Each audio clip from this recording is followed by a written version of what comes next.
Welcome to Goose Creek Fly Fishing. My name's Trent, and today we're going to tie a bass fly out of Mary Orvis Marbury's book, and I'll show you a picture because this is all you get with this book. Here's the photo that we're using, whoop, right there, and so I'm going to use that picture as my reference as I'm going through this. I'll probably take a little bit of artistic license on my selection of things because, well, I just have a picture to go by. So let's get started on the tie. So I know it's going to finish off with a red head. So I'm just going to go ahead and use my red thread. I'm just doing some wraps. I don't need to be touching wraps or anything. Just to get back here to right at the barb, because that's where my tag will start. And for the tag, I'm going to be using silver twist. So let's, in fact, I'm using this silver twist right here for the tag. All right.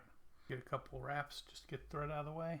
And for these tags, I like 3 or 4. The size of this hook, I'm going to put 4 in for the wrap of the twist for this tag end. Come back up. And this is one of those bend back hooks, so I'm going to clip this and wrap it to where it will come up and help fill that space between where the eye bends back onto the shank of the hook. All right. So the next thing we're going to do is I'm going to come here and I'm going to let my thread hang right to where the point of the hook is. And that is where I will start my red floss, because there's a silver tag and then there's red floss in this fly.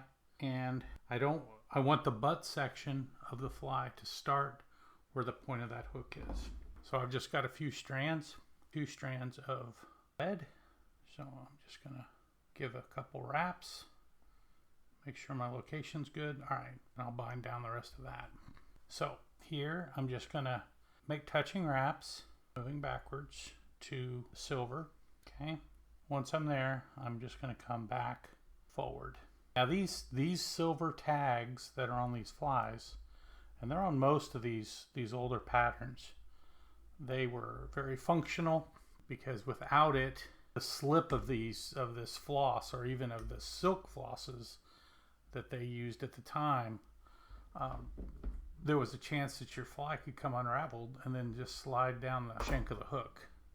So that metal tag was functionally put there to prevent that from happening, and it gives a little bit of flash, and then over time with the twist and using other things, it took on more of an artistic look. And now they're just pretty functional part of the fly.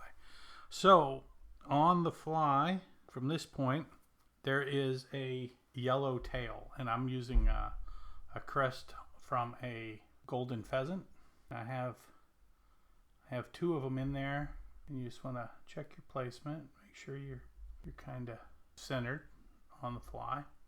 So with that there, I can make some loose wraps and then tighten it down onto the shank. So there's the tail. So the next part, looking at this, looks like there's a portion of a barred wood duck feather. So I've already prepared this feather. I just grabbed the tip and I just stripped all the other material away. And no, I didn't use a really nice feather. I found one that I didn't mind sacrificing almost all of for this fly. So just gonna place it, give a couple loose wraps. Of course, it doesn't turn out going where I want it to. Excuse me, I got a frog in my throat today. So I'm gonna need my bobkin, which is run off. I'll probably find it when I don't need it. So what I'm gonna do is grab both ends of this, just kind of work it up there where I need it. All right, it's not wanting to cooperate. Go at it again. Just kind of wet it down. All right, see how it's got that curve? It's bending this way. So what I'm gonna do is take my thumbnail, and I'm just gonna kind of dent it with my thumbnail. Now it's going pretty straight, so maybe I'll have better luck with it now. Oh, there we go. Now in the picture, it shows 2 peacock sword pieces right here, and it shows them kind of doing this. Well, we're gonna try and do that, but I can't guarantee that's going to be the outcome, but we'll give it a shot. So just going to select 2 pieces, clip them off. Here they are. And I'm just going to kind of tie them in. See how they come up and then they kind of go this way. So I'm just going to kind of tie them in on the sides, on either side of this. And we'll just, I think, you know, the actual fly was then illustrated. And of course, this was in the 1800s. There wasn't I mean, there was photography, but it was all black and white. So these were all illustrated by an artist. And of course, he wanted to make sure he captured all of the materials and the beauty of the fly. So some of how they lay in those pictures may be a little bit of their artistic license as well. So what I'm going to do here is I'm just going to build up some thread coming, so we just have a bulkier and better body. All right, our next material in the fly, there's like a green ball, and I debated how I wanted to tie that green ball in, if I wanted to use just a dubbing ball, but I decided I'd make it as cool and fancy as I could. So what I'm going to do is I actually have some long peacock herl. I'm just going to tie these in, and I'm going to go one at a time. May not need them both when I get done. And I'm just going to tie in, kind of like you would for an Atlantic salmon fly. Although on Atlantic salmon flies, use the real small peacock herls, or excuse me, ostrich herls. But here, it's my fly. I really don't know what they used, so I'm just going to tie it the way I want. And I like that. So from there, we'll just tie that off. And again, I'm just running this down just to help bulk up the body. All right, next thing we're going to do is I'm going to put in, this is large oval tinsel. What I've done, I've kind of stripped away the silver to it. See that? So you pull that and strip it out, so you just have the cording, and then you clip off that excess there. So you just have the cord. I may not need that much. Clip a little bit of that off as well. But I'm going to tie this in on the underside. When I do want to catch just a little bit of that silver, because the way I pulled and it came undone, it could continue to do that if I don't catch some of that silver when I tie this in. So I have a rotary vise, so I just flip it over, tie it in to the bottom. I want to get this as tight as I can because I'm getting ready to cover it all with that oval tinsel. Okay, more wraps back and forth. I've just got some of that ostrich sticking out, and I don't want to have a weird ostrich plume sticking out of my fly body. All right, so now we're going to come up and over the top, and I'm just going to keep touching wraps till I get to where my bobbin is. Whenever I make these cuts on these flies, on this material, I know it's more than enough, but I always get that nervous that it may not be enough. So this fly, a little bit of history why we do this. It was tied in from the book. It was an entry from the Minnesota, Wisconsin area, and there was a fishing club named the Texas Fishing Club, which is kind of funny, being that they were not in Texas. And members liked this fly, and they named it the Cleveland.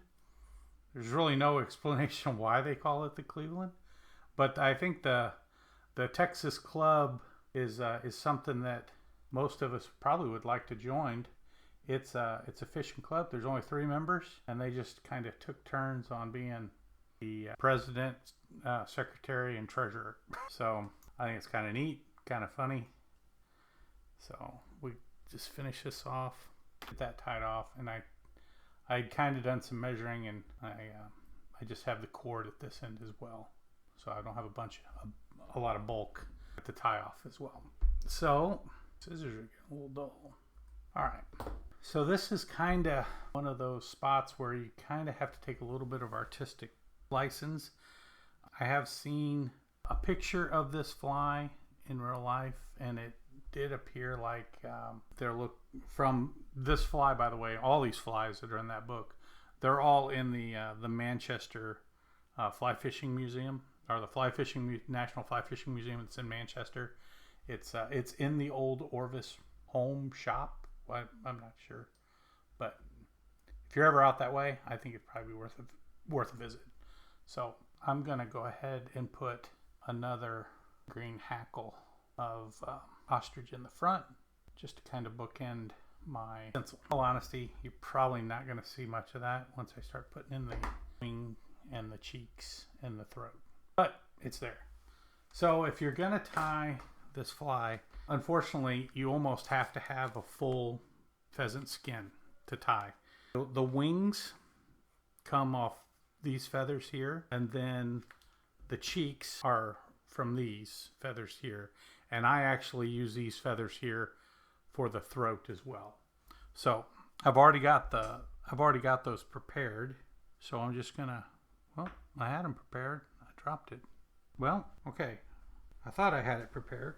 Oh, so what I'm gonna do is I'm gonna take these wings first, and I'm gonna get those put on. So I've selected the wings. I'm just gonna match them up, set to set.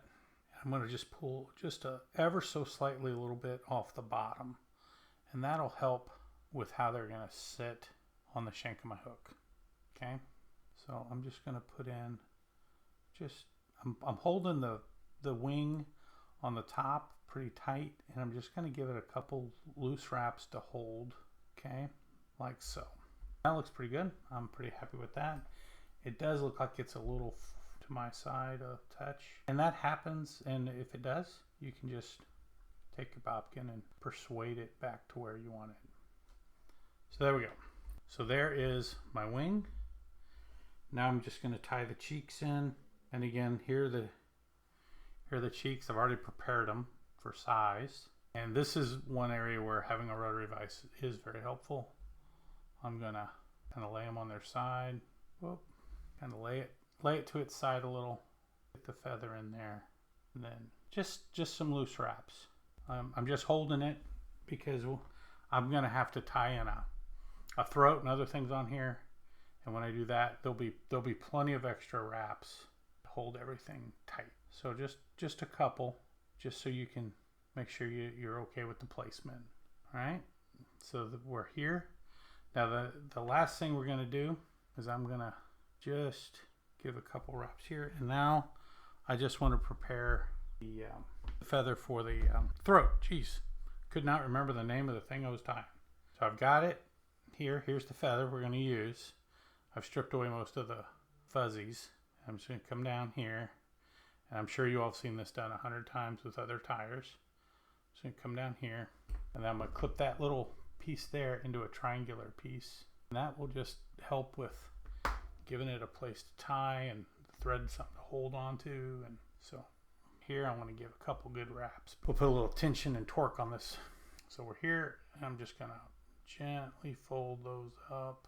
Okay, so we're going to get started with the wrapping. Ugh. Oh, my quill just broke on it. All right, normal people would edit this out, but this is what fly tying is. A lot of oh, I didn't do that quite right. All right, now we're back. I'm just gonna give some wraps going around the shank. No, we'll only get like a wrap and a half with that feather, just fine, because the original in the photo doesn't look, or in the painting rather, doesn't look like it's hackled too heavily anyway. So I'm just going to pull everything back, give a couple wraps, just to kind of neaten up the head. All right, and if you got a couple pieces that don't want to behave, just pluck them out, get rid of them. All right, so there we go. Let's hit this with the whip finish and be done with it. And there is the Cleveland fly. It's a great fly to tie. There's a lot of little nuance to it. But it's a fun fly, and I think it's a gorgeous fly when you finish. Give it a shot. Get your materials together. Give this thing a shot, and challenge yourself to tie it if this isn't the kind of flies you usually tie. Thanks for watching. If you do me a favor, hit that like and subscribe. It really helps me and lets me know people are watching these and like them. And if you have any questions or comments, hit me below. Thanks for watching, and I'll see you around the vise.